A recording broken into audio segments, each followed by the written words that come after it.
नमस्कार, सुमन्स किचनमध्ये आपलं स्वागत आहे। आज आपण फक्त 2 साहित्यात पोटभरीचा नाश्ता बनवणार आहे। तर त्यासाठी इथे मोठ्या भांड्यामध्ये अर्धा कप तांदळाचं पीठ घेतलेलं, अर्धा कप इथे डाळीचं पीठ घेतलेलं आहे। तर चला सुरुवात करूया। आता आपल्याला जो नाश्ता बनवायचा त्यासाठी तुम्ही कोणती एखादी वाटी किंवा कप सेट करून घेऊ शकता। इथे मी जो आपला मापाचा मेजरमेंटचा जो कप असतो त्या कपाने मी अर्धा कप डाळीचं पीठ, अर्धा कप तांदळाचं पीठ घेतलेलं आहे।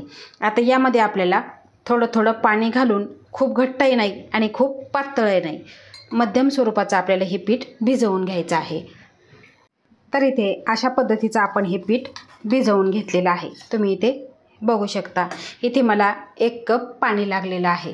आता तांदळाच्या पिठाऐवजी तुम्ही बारीक रवा सुद्धा वापरू शकता, पण तुम्हाला पाणी यामध्ये जास्त वापरावं लागेल।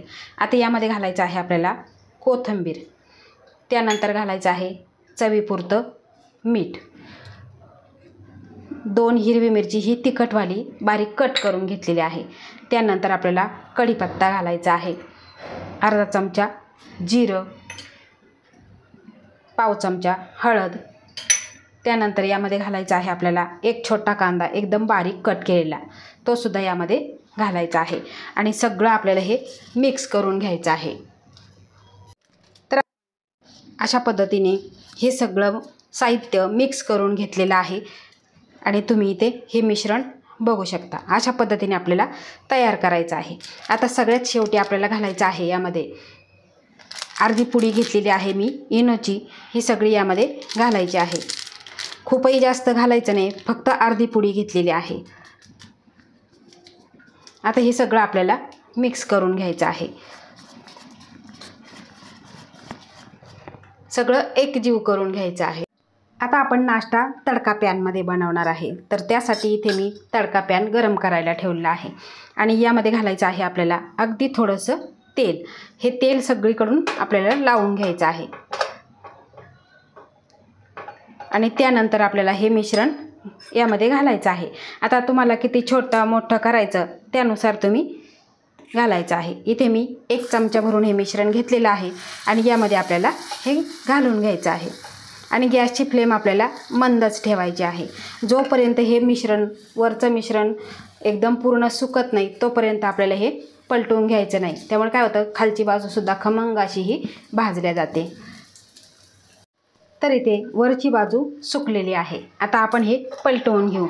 बघा, अशा पद्धतीने लगेच कडासुद्धा मोकळ्या होतात। अतिशय छान असे हे भाजलेलं आहे। आता हे खमंग असं आपण खालची बाजूसुद्धा भाजून घेऊ। तर तुम्ही इथे बघू शकता, आता खालची बाजूसुद्धा खमंग अशी ही भाजलेली आहे। अशा पद्धतीने आपण बाकीचा राहिलेला सुद्धा नाश्ता बनवून घेऊ। तर इथे आपला एकदम पौष्टिक आणि टेस्टी 10 मिनिटात तयार होणारा नाश्ता तयार झालेला आहे। तुम्ही इथे बघू शकता, अतिशय खमंग खरपूस असे हे भाजलेलं आहे आणि आतमधून सुद्धा एकदम सॉफ्ट असं आहे। तर खायला अतिशय चविष्ट लागतात। तर अशा पद्धतीचा जर तुम्ही नाश्ता बनवला तर मुलेसुद्धा तुम्हाला रोज बनवायला सांगतील, इतका हा टेस्टी आणि पौष्टिक नाश्ता आहे। तर आणि हा नाश्ता तुम्ही असाही खाऊ शकता किंवा टोमॅटो सॉसबरोबर सुद्धा खाऊ शकता, चवीला भन्नाट लागतो। तर अशा ह्या कमी साहित्यामध्ये सोप्या पद्धतीने माझ्या पद्धतीने तुम्ही हा नाश्ता जरूर करून बघा आणि तुमचा अभिप्राय मला कमेंटद्वारे नक्की कळवा। आवडल्यास लाईक करा, शेअर करा, सबस्क्राईब करा आणि बाजूचं बेल आयकॉन बटन प्रेस करा। धन्यवाद।